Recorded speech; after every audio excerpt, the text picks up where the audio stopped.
कथा करने का उद्देश्य लोगों को भक्ति मार्ग बताना नहीं था, तब बस इतना था कि हम कथा कह लें, कथा हमसे हो जाए कैसे भी, बस तब इतना ही था। पूज्य पिताजी महाराज का इतना यश, सब जगह लोग उतना सुनते थे, तो एक ये भी भार था कि भैया उनका नाम है, उनकी प्रसिद्धि है, उसका भी ध्यान रखना है। कहीं ऐसा नहीं हो कि आकुति को प्रसूति बोलें, प्रसूति को कुछ और बोल दें, प्रहलाद को ध्रुव बोल दें, ध्रुव को प्रहलाद बोल दें, कृष्ण को राम बोल दें, राम को कृष्ण बोल दें, कंस को कहीं रावण ना बोल दें। तो यही सब चिंतन चल रहा था मन में। बालक ही थे हम, 17 वर्ष के थे उस समय। तो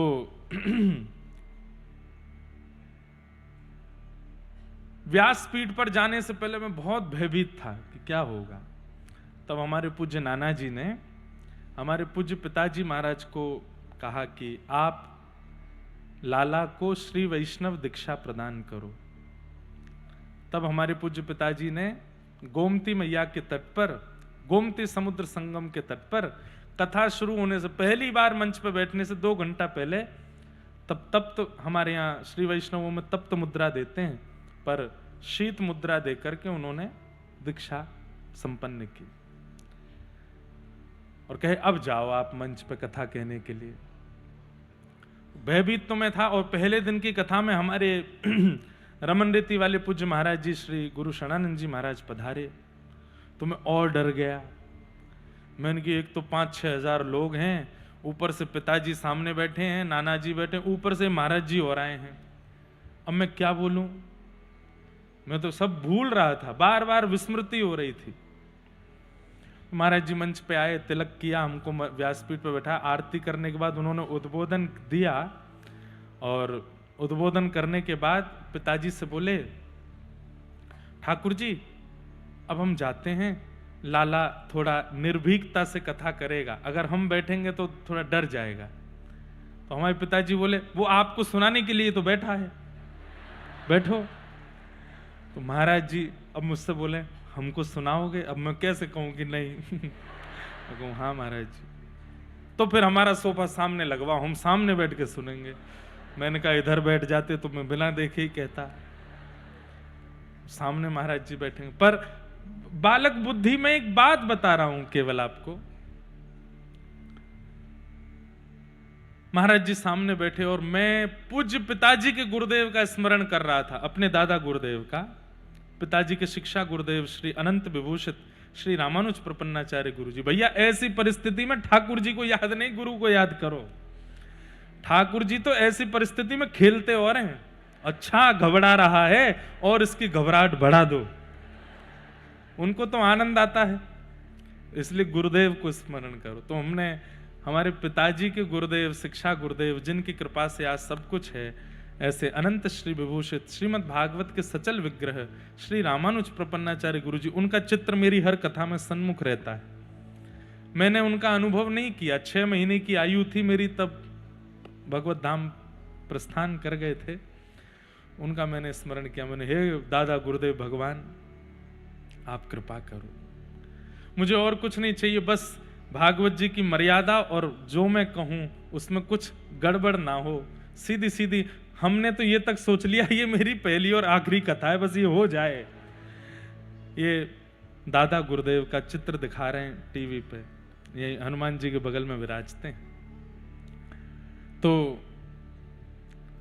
मैंने तो ये भी विचार कर लिया कि हे गुरुदेव भगवान, ये कथा कैसे भी करवा दो, इसके बाद में कुछ और ही कर लूंगा मैं, कथा तो मुझसे होगी नहीं। इतने लोग बैठते हैं, डर लगता है, चित्त में घबराहट होती है। और गुरु कृपा से, ये तो नहीं कहेंगे बहुत अच्छे से बोले, लेकिन हाँ संभल करके कथा हो गई। और मैं आंख बंद करके बोलता चला गया। थोड़ी देर बोलने के बाद जब आंख खोली तो सामने बैठे हमारे पूज्य रमन रीति वाले महाराज जी भावुक चित्त में बैठे थे और ऐसे नीचे से इशारा कर रहे थे, वाह कितना सुंदर आनंद। लेकिन अब समझने वाली बात, चित्त में अभिमान आ गया। व्यासपीठ पे बैठा था तब तक तो नहीं, पर जैसे ही नीचे उतरा तो जब लोग बाग सब बड़े प्रसन्न हो रहे थे, बधाइयां दे रहे थे, पहली बार कथा, इतनी सुंदर कथा करी इंद्रेश जी ने, ये वो, तो एक सूक्ष्म अभिमान आया। अपने आप के ऊपर ऐसा भाव आया, अब तो हम जीत गए जंग, और देखो मैंने क्या सुंदर करके दिखाया।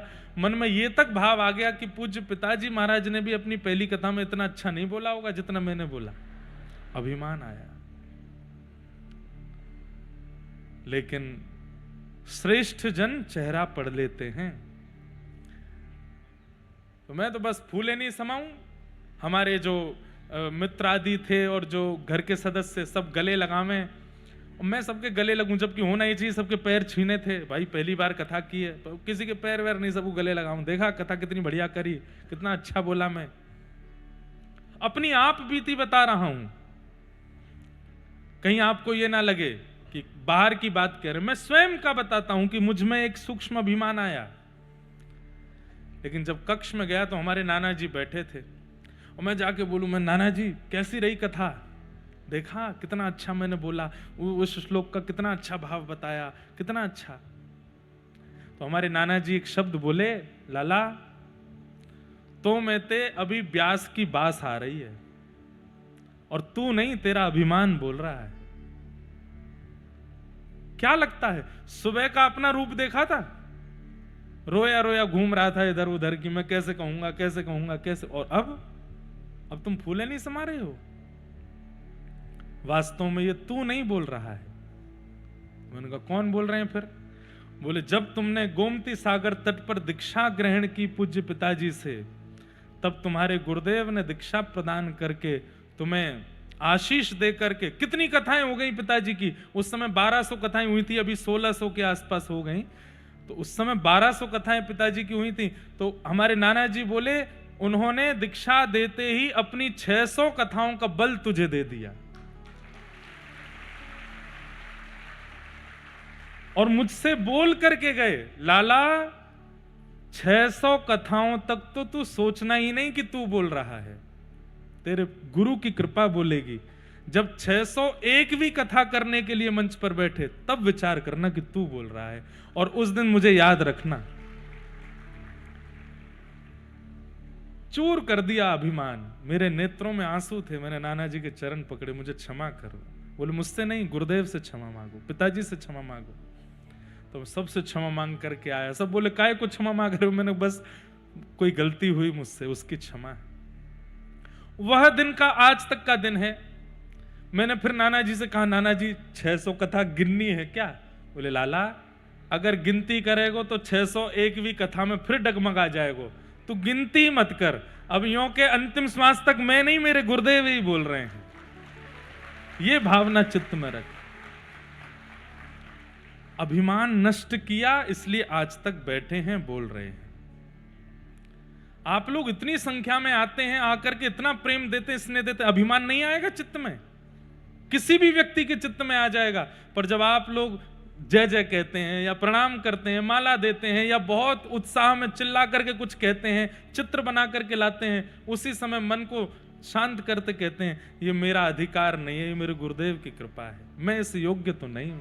अभिमान को हर क्षण नष्ट किया जाता है।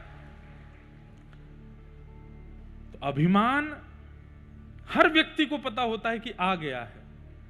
उसको नष्ट करने का एक ही उपाय है कि क्रिया करने के बाद में स्वयं का बोध मत रखो, गुरु कृपा मानो। ये मेरे गुरु की कृपा है, ये मेरे ठाकुर जी की कृपा है, मैं इसका अधिकारी तो नहीं हूं, मैं इसके योग्य तो नहीं हूं, ये मेरे गुरु करा रहे हैं, मेरे ठाकुर जी करा रहे हैं, मेरे लाल जी करवा रहे हैं।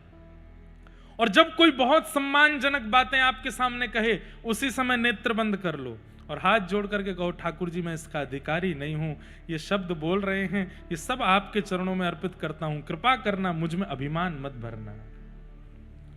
ऐसे ही अभिमान से बचा जा सकता है और कोई तरीका नहीं। या फिर दूसरा तरीका बता दें, जानबूझ करके कुछ ऐसी क्रिया कर दो कि 4-5 लोग आपका अपमान कर दें। अपमान से अभिमान नष्ट होता है, लेकिन उसको करने के लिए जिगरा बहुत बड़ा चाहिए। सम्मान सहना सबको आता है, पर अपमान का एक शब्द कोई सह नहीं पाएगा। लेकिन एक बात सुन लीजिएगा, सम्मान सुनने की ताकत देव रखते हैं और अपमान सहने की ताकत महादेव रखते हैं। वो महादेव हैं जो अपमान सहे।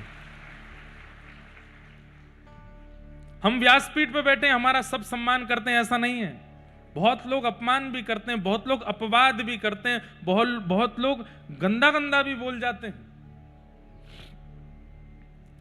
लेकिन मैं उसको किस रूप में लेता हूं? अच्छा है। ये सम्मान रूपी मीठा मीठा मीठा बहुत खाने को मिलता है, कहीं शुगर नहीं हो जाए, इसलिए ठाकुर जी अपमान रूपी करेला भी खिलाते रहते हैं। ले, इससे क्या होगा? बोले ब्लड सर्कुलेशन अच्छा बना रहेगा तेरे भीतर। इसलिए अपमान, जानबूझ के ऐसा कुछ कर दो कि अपमान हो। माधव दास जी का चरित्र आता है।